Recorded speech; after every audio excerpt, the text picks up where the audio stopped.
প্রিয় পার্শ্ব শিক্ষক বন্ধুরা, আজকে খারাপ খবর নিয়েই আপনাদের সামনে আসলাম বলতে পারেন।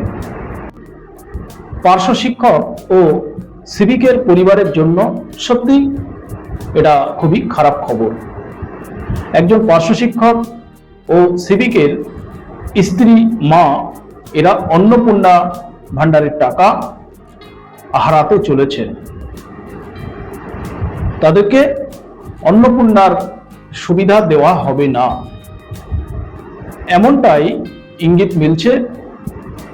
বুথ স্তরে যে সকল আশা দিদি, আইসিডিএস দিদিরা অন্নপূর্ণা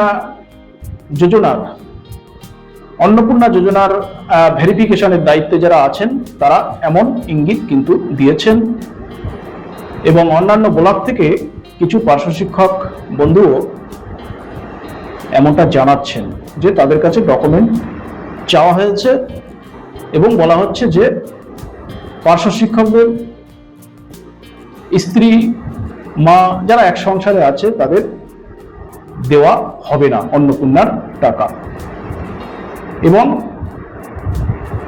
সিভিকদের ক্ষেত্রেও সেটা হচ্ছে জানা যাচ্ছে। মানে 5,000 টাকা আপনার ভাতা বাড়িয়ে ওই 5,000 টাকা কেড়ে নেওয়ার তোড়জোড় শুরু হয়ে গেছে বলতে পারেন। অন্নপূর্ণা 3,000 টাকা, তাহলে আমি 5,000 কেন বললাম? আর একটা ভয়ঙ্কর খবর আছে। ওই যে পার্শ্ব শিক্ষক বন্ধুরা বলতেন না যে রেশনে যে চাল দেওয়া হয় সেটা ভালো হোক খারাপ হোক, পোকা ধরা হোক, সেটা রান্না করেই কিছুদিন আমরা চালিয়ে নিই। কারণ পার্শ্ব শিক্ষকরা যে স্যালারিটা, যে ভাতাটা পায় সেটা দিয়ে মাসের অর্ধেক দিন চলে না। সে কারণে বাধ্য হয়েই রেশনের চালটা রান্না করে কিছুদিন তারা চালিয়ে দেয়। সেই রেশনের চালটাও কিন্তু পার্শ্ব শিক্ষকরা হারাতে চলেছেন এবং সিভিকরাও হারাতে চলেছেন। রেশনের চাল যে আপনি হারাতে চলেছেন তার প্রুফ আমি দেখাবো। প্রুফ না নিয়ে আমি কিন্তু এটা বলছি না আপনাদের। কিছুদিন পরে আপনারাও হারাতে চলেছেন, এটা জানিয়ে রাখলাম। যে সকল মহিলা নিজে প্যারা টিচার বা নিজে সিভিক পুলিশ, তাদের অন্নপূর্ণা সুবিধা যদি বন্ধ করা হয় সেটা কিছুটা মেনে নেওয়া যায়, কারণ তারা একটা ভাতা পাচ্ছেন চাকরি করে আর তাদের হাজব্যান্ডরা একটা ইনকাম করছে, তাহলে দুজনের ইনকাম মিলে মোটামুটি তাদের চলে যাবে। কিন্তু একজন পুরুষ প্যারা টিচার বা পুরুষ সিভিক, তারা এই সামান্য ভাতা, দেখা যাচ্ছে যে 5,000 টাকা বেড়েছে, সেটা ধরে হয়তো 15,000 টাকা মাসে ভাতা ঢুকবে অ্যাকাউন্টে পার্শ্ব শিক্ষকদের, আর সিভিকদের 10 আর 2 12,000 টাকা ঢুকবে। এই সামান্য ভাতাতে তাদের ফ্যামিলি অন্নপূর্ণার সুবিধা পাবে না, এটা হাস্যকর। যে সকল পুরুষ পার্শ্ব শিক্ষক এবং পুরুষ সিভিক, তাদের ওই একা ওই 15,000 12,000 ইনকামে তাদের সংসারটা কি চলে? অন্নপূর্ণা দেওয়ার আগে পুরুষ পার্শ্ব শিক্ষকরা ভেবেছিলেন যে তাদের ওয়াইফ যদি 3,000 টাকা অন্নপূর্ণা সুবিধা পান তাহলে একটা সংসারের সাপোর্ট হবে, কিন্তু সেটাও কেড়ে নেওয়ার তোড়জোড় শুরু হয়ে গেছে।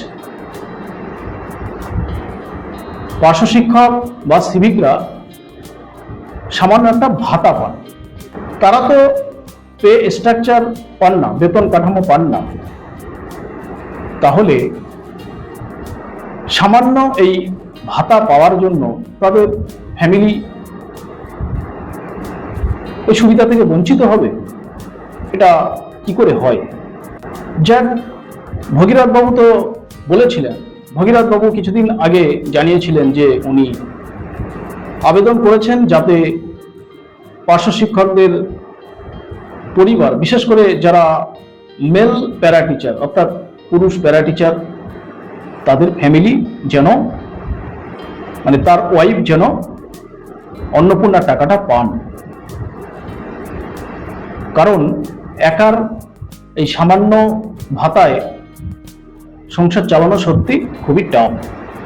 প্যারা টিচার বা সিভিক পুলিশদের যদি এই সুবিধা নাই দেওয়া হয়, তাহলে তাদের পে স্কেল দেওয়া হোক, বেতন কাঠামোর একটা ব্যবস্থা করা হোক, তাহলে আর সরকারি প্রকল্পের কোনো প্রয়োজন হবে না, অন্নপূর্ণার মতো প্রকল্পের কোনো প্রয়োজন হবে না।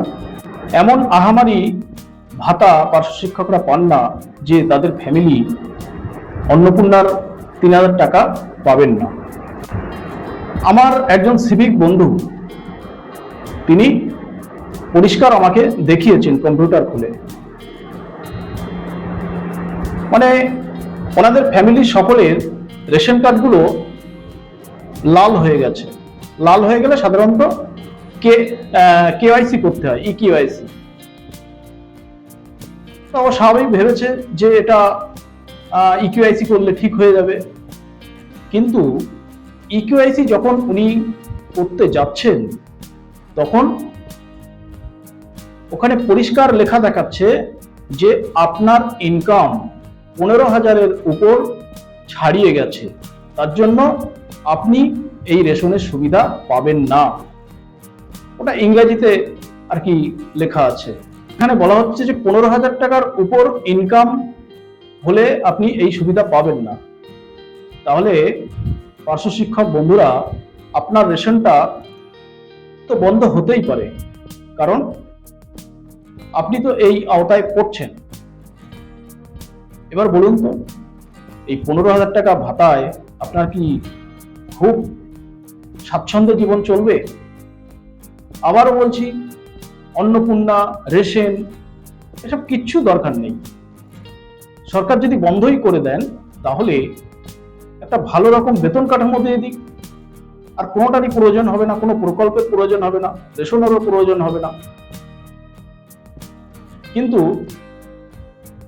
এই সামান্য ভাতায়, যে ভাতায় স্বাচ্ছন্দ্যে জীবন চালানোর মতো পজিশন এখনো আসেনি, সেই সামান্য ভাতায় যদি এই অন্নপূর্ণার মতো একটা সুবিধা, তারপরে এই রেশনের মতন একটা সুবিধা যদি বন্ধ হয়ে যায়, তাহলে কতটা বিপদের মধ্যে পড়বেন বলুন তো। সুতরাং এটা নিয়ে নেতৃত্বকে ভাবতে হবে, এটা নিয়ে আলাপ আলোচনার প্রয়োজন আছে, কারণ ভয়ঙ্কর দিন আসছে সামনে।